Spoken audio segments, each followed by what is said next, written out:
You touched on the subject of dress culture, which was a question I posted about in one of your previous videos that you may have missed. Regardless, could you elaborate more on this topic?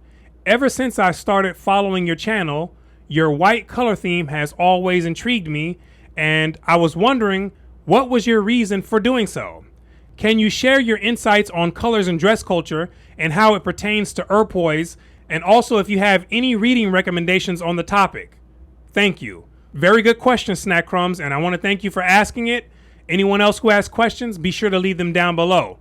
So let's talk a little bit about dress culture first and its importance, and then from there we'll get into Urpoise cultural attire. Okay, so when we're dealing with culture, probably the most recognizable outward expression of people from a particular culture is how the people dress or how a person dresses, right? And when we encounter people, the first thing that we notice is their outer representation, right? And so this outer appearance, it tells us a lot about the people or a person if we have encountered people who have presented themselves in a similar way or a similar manner in the past. Because what happens is that each time we have these interactions with people, the unconscious mind, it stores the details of that interaction into its mental filing cabinets, right? And so this is how humans develop what we call stereotypes. And so for example, one subculture here in America that we have is rap and the hip hop culture, where most of the people in that culture, they dress a certain way, right? The men more specifically, they wear chains, watches, baseball caps. Some of them wear grills and golds in their mouths, right? They also value and are willing to spend more money on designer clothes. So this is an overview of a very unmistakable dress culture. And just like every other culture, they have a certain way of thinking and they have a certain set of actions and behaviors that they commonly display, right? And so we're all very familiar with that mentality and behavior. So no one has to act like we don't know and we're uninformed, right? But there's enough people in that group that have this mentality and behave in a certain way, and they do it enough times that a person's unconscious mind places a person who dresses that way in a certain filing cabinet within their own mind, right? And so this doesn't mean that everyone in that culture fits that stereotype exactly. But like I said, it does mean that enough of them do it at a frequent enough rate to make the stereotype useful for people, right? And in fact, I've known people who dress like this who do not act like this or fit these stereotypes, right? But by dressing like this, they do themselves a serious disservice, right? Because they've created an additional barrier and an additional obstacle that people have to get past before they see the person's actual character, right? So it kind of defeats the purpose. They always have to defend themselves. But upon first sight, people are going to always lump these people into the category with others who dress like that because realistically, that's the safest and the most practical thing to do, right? And people wouldn't get mad if they understood that this is just how humans work, right? Humans are going to put people into some box if they have one to put them in. That's just what they're going to do. You see that? So the outer appearance or the dress culture, it serves as a convenient symbol for the mentality and behavior to be expected from a person or from people, right? And so this is something, like I said, this is what all humans do. And they do it automatically and unconsciously, right? And so we place people in categories for our own protection, benefit, and convenience. And sometimes the stereotypes are right, and other times the stereotypes are incorrect, right? But we all have them. And another example is the hooker and the prostitute culture in America.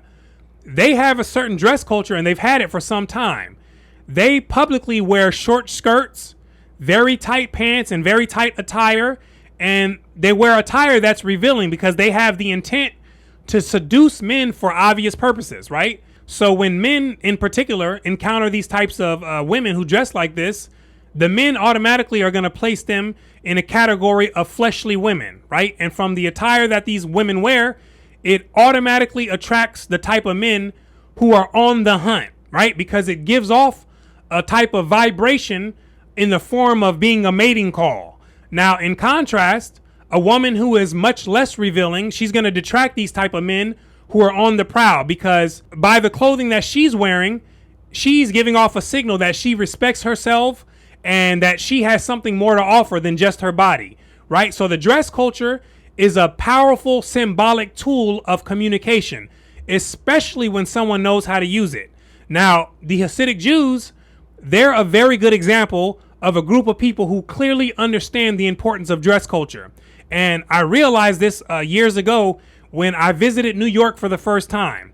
And when I drove through the borough of Brooklyn and I went to the Jewish section, I noticed the uniformity and the uniqueness of their dress culture. It's the same when I see them in Miami Beach or in Los Angeles, right? So they have a clearly defined dress culture that has been designed to distinguish themselves from other groups of people. They wear mostly the black and they have the white tassels hanging down, and on the top of their head they wear a yarmulke and other sorts of hats that they wear in that community. So when you encounter one of them, your unconscious mind, it opens up its filing cabinet and it begins revealing the ideas and the stereotypes that you have stored up about people who dress this type of way, right? Ideas of them being clannish because enough of them, they stick to their own kind.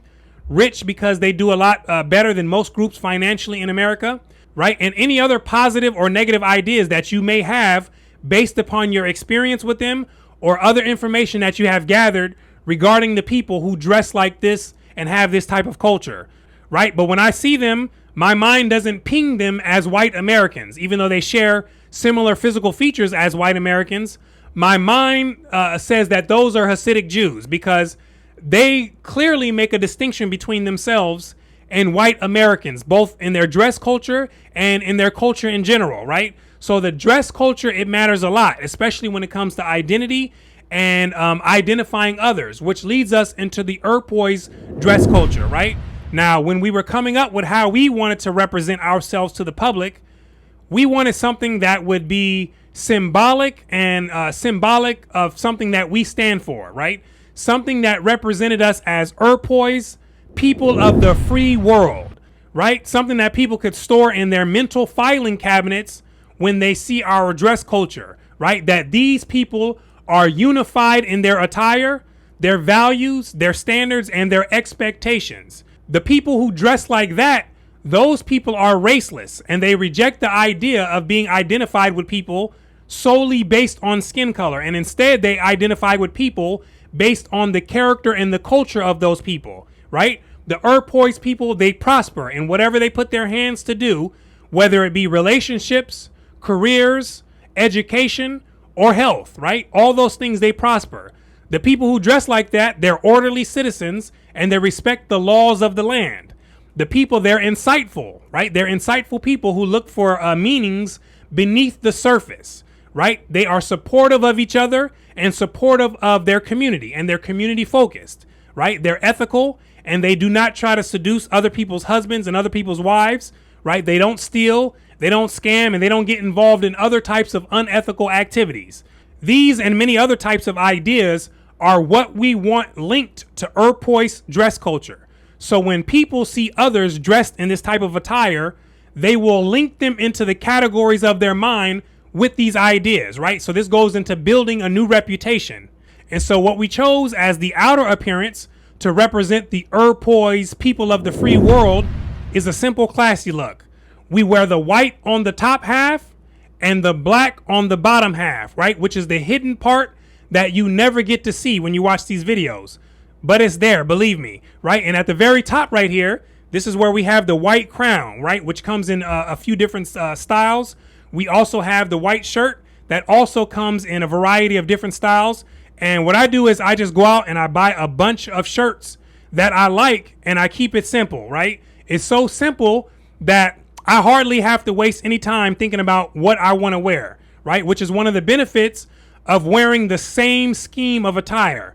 And then as we go down to the bottom half, this is where we have the black pants and the black shorts, right? And I do the same thing with these. I just buy a bunch of the same ones that I like and I wear those, right? And I keep it very simple. But understand that there's still room for the design to evolve, and it will evolve over time as we attract the right people who also know how to design clothes specifically for the Urpoise people, right? And I will most definitely most definitely be buying from there instead of other places, right? And so would all the rest of the Urpoise people, because that's the expectation, right? Just like a quality product is the expectation as well, right? And so from here we have the shoes, the black shoes that complete the attire. And these range from sandals all the way up to dress shoes and many options in between, depending on the occasion, right? And like I said, the style will evolve over time, right? As we get the right people on board, right? And someone who has the talent to lead the people in that area, right? And there's also one other addition that I know is going to be made in the future, that it's some sort of like gold attachment that's going to go around the shoulder parts, right? This is what I'm thinking. And but before we do that, I want to work with an Urpoise designer, right, before we get this added. And the reason that this is necessary is because we're going to have people who have professions that have their own dress attire, right? Like doctors, police officers, nurses, electricians, Target workers, right? And so forth, right?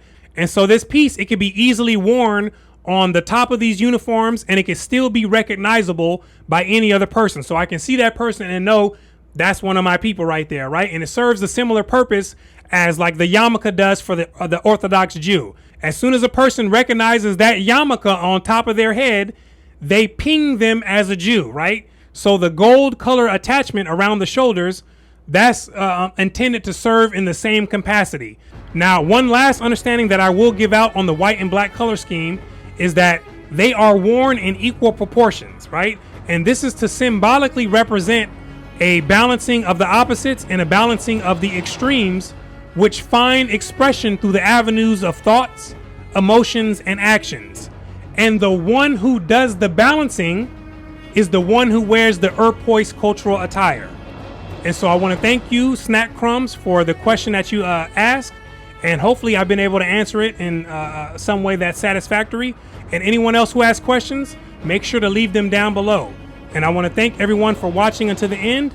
My name is Brooklyn St. Michael, and I'll see you in the free world.